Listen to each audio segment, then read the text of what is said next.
So hello friends, आज के इस वीडियो में लाए हैं एक नया चैप्टर जिसका नाम है यानी हीट। इससे जुड़े महत्वपूर्ण प्रश्न को आज हम डिस्कस करने वाले हैं, जो एग्ज़ाम में आता है और जो पूछा गया है उससे भी डिस्कस करने वाले हैं। तो वीडियो को लास्ट तक देखिएगा। और तो चलिए वीडियो को स्टार्ट करते हैं। तो क्वेश्चन नंबर फर्स्ट है, वस्तु को गर्म करने पर उसके अणुओं यानी अणुओं की चाल क्या होगी। तो ऑप्शन ए है कि चाल बढ़ जाएगी, बी है का भार बढ़ जाएगा, सी है का भार घट जाएगा और डी है कि ऊर्जा कम हो जाएगी। तो इसका आंसर हो जाएगा ऑप्शन नंबर फर्स्ट की चाल बढ़ जाएगी। वस्तु को गर्म करने पर उसके अणुओं की चाल बढ़ जाती है। इसका आंसर हो जाएगा ऑप्शन नंबर ए।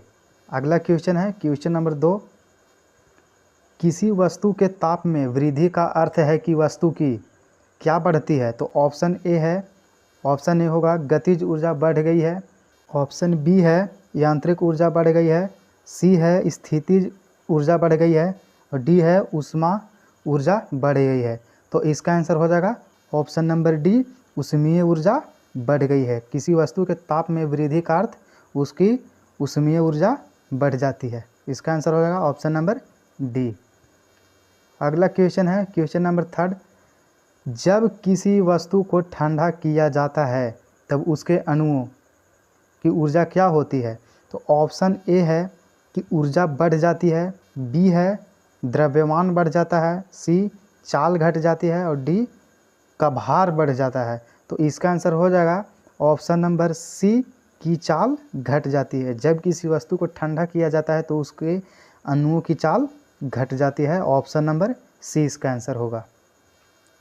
अगला क्वेश्चन है क्वेश्चन 4, ऊष्मा यानी हीट एक प्रकार की ऊर्जा है जिसे कार्य में बदला जा सकता है। इसका प्रत्यक्ष प्रमाण सबसे पहले किसने दिया। इसका प्रत्यक्ष प्रमाण किसने दिया था। ऑप्शन ए है डेवी, बी है रमफोर्ड और सी है सेल्सियस और डी है फ़ारेनहाइट। तो इसका आंसर हो जाएगा ऑप्शन नंबर बी, रमफोर्ड ने प्रत्यक्ष प्रमाण सबसे पहले दिया था जो ऊर्जा को कार्य में बदला जा सकता है। इसका आंसर हो जाएगा ऑप्शन नंबर बी, रमफोर्ड।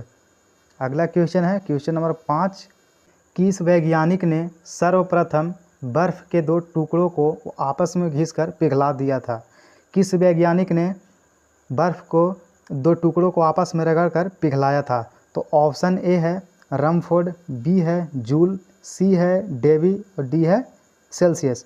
तो इसका आंसर हो जाएगा ऑप्शन नंबर सी, डेवी ने आपस में बर्फ़ को रगड़कर पिघला दिया था।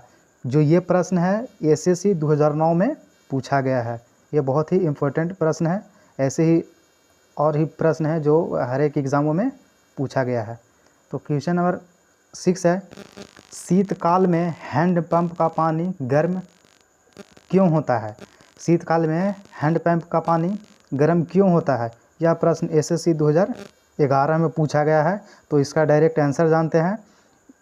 तो इसका आंसर हो जाएगा ऑप्शन नंबर बी, पृथ्वी के भीतर तापमान वायुमंडल के तापमान से अधिक होता है, जिसके कारण हैंडपंप का पानी गर्म होता है ठंडे के दिनों में। इसका आंसर बी होगा। अगला क्वेश्चन है क्वेश्चन नंबर 7, एसआई सिस्टम में तापमान की इकाई है। एसआई सिस्टम में तापमान की इकाई क्या होती है। तो ऑप्शन ए है केल्विन, बी है डिग्री सेंटीग्रेड, सी है डिग्री सेल्सियस और डी है डिग्री फ़ारेनहाइट। यह प्रश्न यूपीपीएससी 2014 में पूछा गया है। इसका आंसर होगा 7 का आंसर होगा ए केल्विन। एसआई सिस्टम में तापमान की इकाई केल्विन होती है, केल्विन में मापा जाता है। अगला क्वेश्चन है क्वेश्चन नंबर 8, इनमें से कौन ऊष्मा का मात्रक नहीं है। तो ऑप्शन ए है कैलोरी, बी है किलो कैलोरी और सी है जूल और डी है डिग्री सेल्सियस। तो इनमें से ऊष्मा का मात्रक कौन नहीं है। तो डिग्री सेल्सियस ऊष्मा का मात्रक नहीं है। इसका आंसर हो जाएगा option number D, degree Celsius. अगला क्वेश्चन है क्वेश्चन नंबर 9, ये ताप का एसआई मात्रक है। ताप का एसआई मात्रक क्या होता है। तो ऑप्शन ए है केल्विन, बी है सेल्सियस, सी है सेंटीग्रेड और डी है फ़ारेनहाइट। तो ताप का एसआई मात्रक होता है केल्विन, ऑप्शन नंबर ए। अगला जलप्रपात के अधस्थल पर जल का तापमान ऊपर की अपेक्षा अधिक होने का कारण है।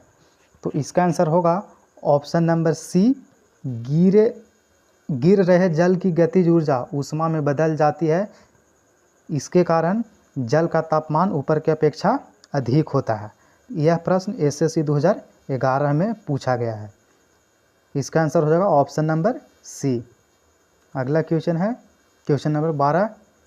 गर्मियों में ताप 46 डिग्री सेल्सियस हो जाने पर भी गर्मी से राहत महसूस करता है। ऊँट 46 डिग्री तापमान पर भी उसके गर्मी नहीं लगता है, वह राहत महसूस करता है। वह किसके कारण? तो रेगिस्तान, ऑप्शन ए है रेगिस्तानी पौधों की छाया में बैठकर, बी है अपने शरीर के ताप को 42 डिग्री सेल्सियस तक बढ़ाकर, और सी है अपने शरीर में पानी का संचय करके, और डी है इनमें से कोई नहीं। तो इसका आंसर हो जाएगा ऑप्शन नंबर बी, अपने शरीर के ताप को 42 डिग्री सेल्सियस तक बढ़ा लेता है ऊँट, जिसके कारण गर्मी के दिनों में भी 46 डिग्री सेल्सियस उसे ज़्यादा गर्मी नहीं लगती है। अगला क्वेश्चन है क्वेश्चन नंबर 13। बर्फ़ पर दाब बढ़ने से उसका गलनांक यानी एमपी में क्या होगा? तो ऑप्शन ए है घट जाएगा, बी है अपवर्तित रहेगा, सी बढ़ जाएगा, और डी शून्य हो जाएगा। तो इसका आंसर हो जाएगा ऑप्शन नंबर ए, घट जाएगा। इसका आंसर ऑप्शन नंबर ए होगा, घट जाएगा, जिसे बर्फ़ पर दाब बढ़ने से उसका गलनांक घटता है, ऑप्शन नंबर ए। अगला क्वेश्चन है क्वेश्चन नंबर 15, 14 क्वेश्चन नहीं है। Question number 15। गैस तापमापी द्रव तापमापियों की तुलना में ज़्यादा संवेदी होता है। ऑप्शन ए की विशिष्ट ऊष्मा अधिक होती है, बी हल्की होती है, और सी विशिष्ट ऊष्मा कम होती है, और डी प्रसार गुणांक अधिक होता है। यह प्रश्न एसएससी 2004 और 2013 में ये 2 बार रिपीट हुआ है ये प्रश्न। इसका आंसर हो जाएगा ऑप्शन नंबर डी, प्रसार गुणांक अधिक होता है, जिसे गैस तापमापी और द्रव तापमापियों की तुलना में ज़्यादा संवेदी होती है। इसका आंसर ऑप्शन नंबर डी होगा, ऑप्शन नंबर डी। क्वेश्चन 16।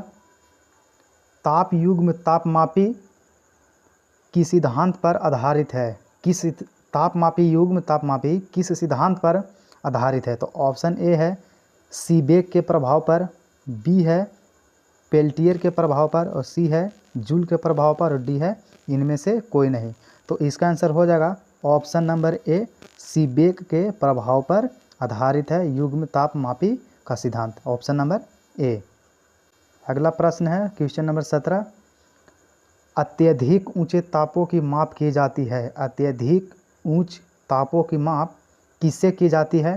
तो ऑप्शन फर्स्ट है प्लेटिनम प्रतिरोध तापमापी से, बी है पूर्ण विकिरण उताममापी से, और सी है नाइट्रोजन गैस तापमापी से, और डी है ताप युग्म तापमापी से। तो इसका आंसर हो जाएगा ऑप्शन नंबर बी, पूर्ण विकिरण उतापमापी से की जाती है अत्यधिक ऊंचों की ताप। तो इसका आंसर हो जाएगा ऑप्शन नंबर बी, पूर्ण विकिरण उतमापी से। अगला क्वेश्चन है क्वेश्चन 18। पूर्ण विकिरण उतापमापी टोटल रेडिएशन पैरोमीटर किस सिद्धांत पर आधारित है? तो ऑप्शन ए है सीबेक के प्रभाव पर, बी है स्टीफन के नियम पर, और सी है पेल्टियर के प्रभाव पर, और डी है जूल के प्रभाव पर। तो इसका आंसर हो जाएगा ऑप्शन नंबर बी, स्टीफन के प्रभाव पर। पूर्व विकिरण उतापमापी के सिद्धांत स्टीफन के नियम पर आधारित है। अगला क्वेश्चन है क्वेश्चन नंबर 19। दूर की वस्तुओं जैसे सूर्य आदि का ताप किस तापमापी के द्वारा मापा जाता है? दूर की जैसे सूर्य की ताप किस तापमापी के द्वारा मापी जाती है? तो ऑप्शन फर्स्ट है ताप युग्म तापमापी द्वारा, और बी है पूर्ण विकिरण उतापमापी द्वारा, और सी है प्लेटिनम प्रतिरोध उतापमापी द्वारा। ऑप्शन सी है प्लेटिनम प्रतिरोध तापमापी द्वारा, और डी इनमें से कोई नहीं। तो इसका आंसर हो जाएगा ऑप्शन नंबर बी, पूर्ण विकिरण उतापमापी द्वारा दूर की वस्तु या पिंड गर्म हो तो इसे पूर्ण विकिरण उतापमापी द्वारा मापा जाता है। अगला क्वेश्चन है क्वेश्चन नंबर 20। ठंडे देशों में पारा के स्थान पर एल्कोहल को तापमापी द्रव के रूप में वरीयता दी जाती है, क्यों? ऑप्शन ए है एल्कोहल का द्रवणांक निम्नांतर होती है। ऑप्शन बी है एल्कोहल ऊष्मा का बेहतर संचालक होता है। और ऑप्शन सी है एल्कोहल पारा से अधिक सस्ता होता है। और डी है एल्कोहल का विश्व उत्पादन पारा से अधिक होता है। यह प्रश्न यूपीपीएससी 1997 में पूछा गया है। तो इसका आंसर हो जाएगा ऑप्शन नंबर ए, एल्कोहल का द्रवणांक निम्नतर होता है। एल्कोहल का द्रवणांक निम्नतर होता है, जिसे ठंडे देशों में पारा के स्थान पर एल्कोहल को तापमापी द्रव के रूप में वरीयता दी जाती है। अगला क्वेश्चन है क्वेश्चन नंबर 21। विकिरण पायरोमीटर से कितना तापक्रम मापा जा सकता है? विकिरण पायरोमीटर से कितना तापक्रम मापा जा सकता है? तो ऑप्शन ए है 100 डिग्री सेल्सियस से 250 डिग्री सेल्सियस। और बी है 250 डिग्री सेल्सियस से 500 डिग्री सेल्सियस। और सी है 100 डिग्री सेल्सियस तक। और डी है 800 डिग्री सेल्सियस से ऊपर। तो इसका आंसर हो जाएगा option number D, 800 degree Celsius से ऊपर पायरोमीटर से मापा जा सकता है। यह प्रश्न आरआरबी 2002 में पूछा गया है। ये सब प्रश्न बहुत ही इम्पोर्टेंट है। अगला क्वेश्चन है क्वेश्चन नंबर 22। थर्मोकपल ताप युग्म होता है, थर्मोकपल द्वारा बनाया जाता है। थर्मोकपल किसके द्वारा बनाया जाता है? तो ऑप्शन ए है 2 अधातुओं। और बी 2 असदृश अधातुओं। और सी है 2 एक सदृश धातुओं। और डी है इनमें से कोई नहीं। यह प्रश्न आरआरबी 2003 में पूछा गया है। तो इसका आंसर हो जाएगा ऑप्शन नंबर बी, 2 असदृश धातुओं द्वारा बनाया जाता है थर्मोकपल। जो ताप युग्मक है यह 2 असदृश धातुओं द्वारा बनाया जाता है। अगला क्वेश्चन है क्वेश्चन नंबर 23। सूर्य का ताप मापा जाता है। सूर्य का ताप किसके द्वारा मापा जाता है? तो ऑप्शन फर्स्ट है प्लेटिनम तापमापी द्वारा। बी है पायरोमीटर तापमापी द्वारा। और सी है गैस तापमापी द्वारा। और डी है वाष्पन दाब तापमापी द्वारा। तो इसका आंसर हो जाएगा ऑप्शन नंबर बी, पायरोमीटर तापमापी द्वारा सूर्य का ताप मापा जाता है। तो इसका हो जाएगा ऑप्शन नंबर बी, पायरोमीटर। अगला क्वेश्चन 24। निम्नलिखित तापमापियों में से किसे पायरोमीटर कहा जाता है? इनमें से किसे पायरोमीटर कहा जाता है? तो ऑप्शन फर्स्ट है ताप विद्युत तापमापी को। बी है गैस तापमापी। और सी है विकिरण तापमापी। और डी है द्रव तापमापी। तो इसका आंसर हो जाएगा ऑप्शन नंबर सी, विकिरण तापमापी को पायरोमीटर कहा जाता है। यह प्रश्न यूपीपीसीएस में 2016 में पूछा गया है। Question number 25। सेल्सियस मापक्रम पर जल के क्वथनांक तथा हिमांक होते हैं क्रमशः। यह क्रमशः सेल्सियस मापक्रम पर जल के क्वथनांक क्या होता है? तो ऑप्शन ए है 0 डिग्री सेल्सियस तथा 100 डिग्री सेल्सियस। और बी है 212 डिग्री सेल्सियस तथा 32 डिग्री सेल्सियस। और सी है 100 डिग्री सेल्सियस तथा 0 डिग्री सेल्सियस। और डी है 32 डिग्री सेल्सियस तथा 212 डिग्री सेल्सियस। तो इसका आंसर हो जाएगा option number C, 100 degree Celsius तथा 0 डिग्री सेल्सियस मापक्रम पर जल के क्वथनांक तथा हिमांक होते हैं क्रमशः 100 डिग्री सेल्सियस तथा 0 डिग्री सेल्सियस। इसका आंसर ऑप्शन नंबर सी होगा। अगला प्रश्न है क्वेश्चन 26।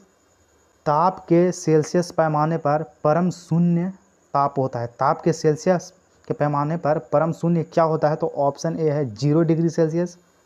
बी है 32 डिग्री सेल्सियस। और सी है 100 डिग्री सेल्सियस। और डी है -273 डिग्री सेल्सियस। तो इसका आंसर हो जाएगा option number D, -273 degree Celsius.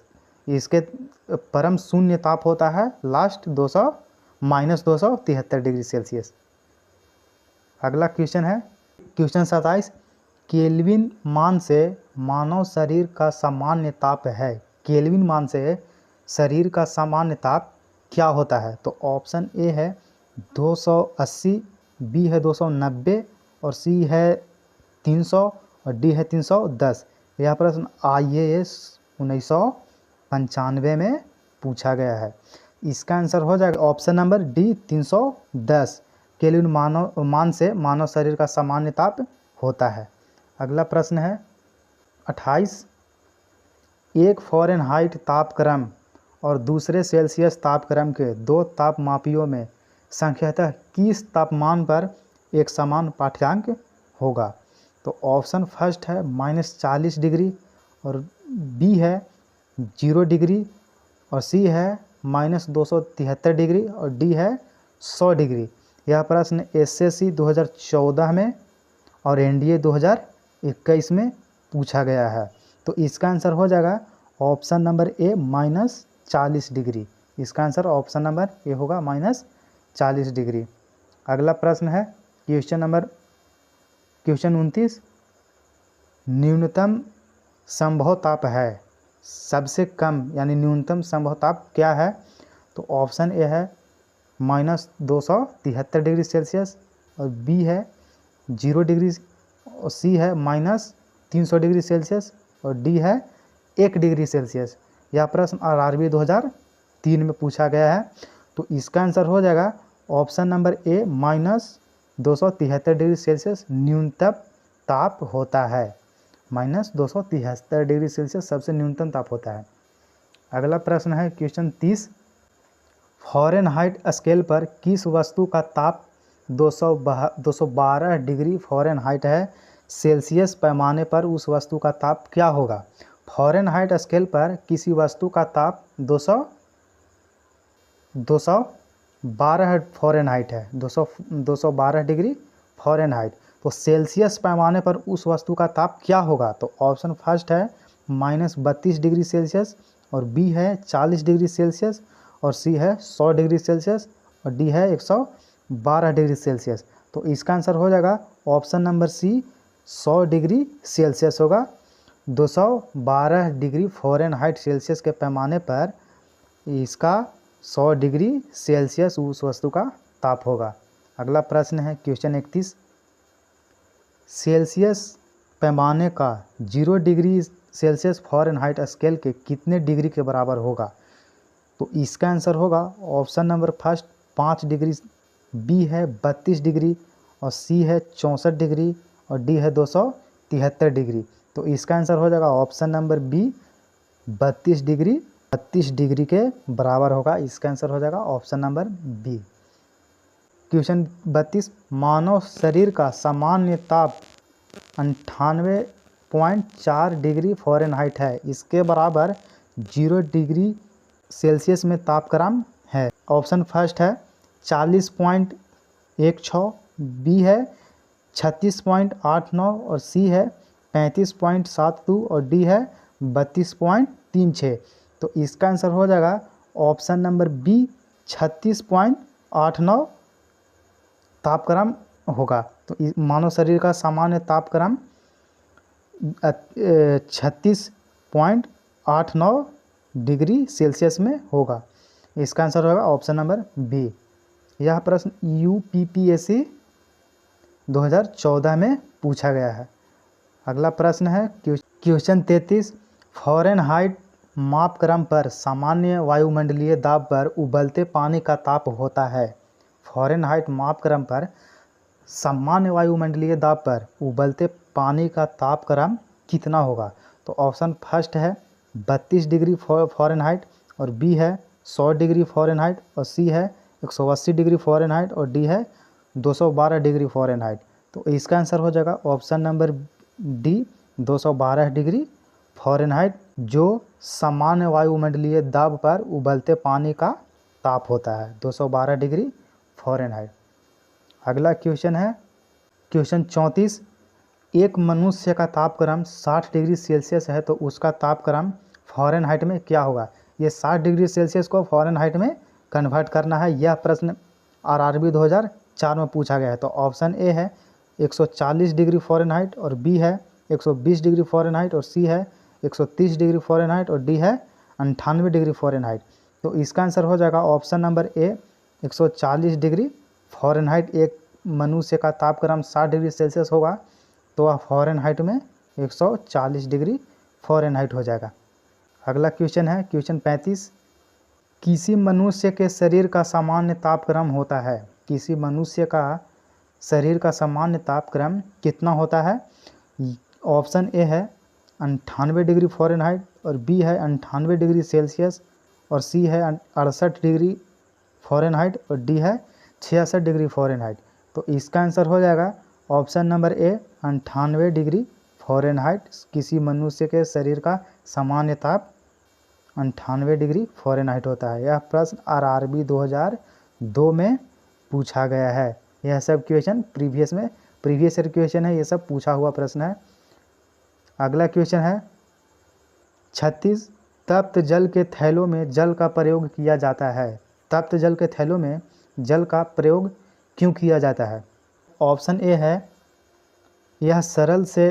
यह सरलता से मिल जाता है। ऑप्शन बी है इसकी विशिष्ट ऊष्मा अधिक है और सी है जल को गर्म करना आसान है और डी यह सस्ता और हानिकारक नहीं है। तो इसका आंसर हो जाएगा ऑप्शन नंबर बी इसकी विशिष्ट ऊष्मा अधिक होती है तप्त जल के थैलों में, इसलिए तप्त जल के थैलों में जल का प्रयोग किया जाता है, इसकी विशिष्ट ऊष्मा अधिक होने के कारण। तो इसका आंसर हो जाएगा ऑप्शन नंबर बी इसकी विशिष्ट ऊष्मा के अधिक के कारण। यह प्रश्न एसएससी 2011 में पूछा गया है। अगला प्रश्न है क्वेश्चन 37। धातु की चायदानियों में लकड़ी के हैंडल क्यों लगे होते हैं? धातु के चायदानियों में लकड़ी के हैंडल क्यों लगाए जाते हैं? तो ऑप्शन ए है लकड़ी ऊष्मा की कुचालक होती है और बी है इससे पात्र सुंदर लगता है और सी है इससे बिजली का शॉक नहीं लगता है और डी इनमें से स्वच्छता होती है। तो इसका आंसर हो जाएगा ऑप्शन नंबर ए लकड़ी ऊष्मा की कुचालक होती है। लकड़ी ऊष्मा की कुचालक होती है, इसलिए धातु की चायदानियों में लकड़ी की हैंडल लगाई जाती है। तो इसका आंसर हो जाएगा ऑप्शन नंबर ए। यह प्रश्न एसएससी 2011 में यह भी प्रश्न पूछा हुआ है। अगला प्रश्न है क्वेश्चन 38। जब गर्म पानी को मोटे कांच के गिलास के ऊपर छिड़का जाता है तो वह टूट जाता है, इसका कारण क्या है? जब किसी गर्म पानी को मोटे कांच के गिलास के ऊपर छिड़का जाता है तो वह टूट जाता है, इसका कारण क्या है? तो ऑप्शन ए है अचानक ही गिलास विस्तारित हो जाता है और बी अचानक ही गिलास संकुचित हो जाता है और सी जल वाष्पित हो जाता है और डी गिलास रासायनिक रूप से जल के साथ प्रतिकृत होता है। तो इसका आंसर हो जाएगा ऑप्शन नंबर ए अचानक ही गिलास विस्तारित हो जाता है, जिसके कारण गर्म पानी के कांच को गिलास के ऊपर ठंडे पानी जब छिड़का जाता है तो वह टूट जाता है। यह प्रश्न एसएससी 2001 में पूछा गया है। अगला क्वेश्चन है 39। पानी का घनत्व किस ताप पर अधिकतम होता है? पानी का घनत्व किस ताप पर अधिक होगा?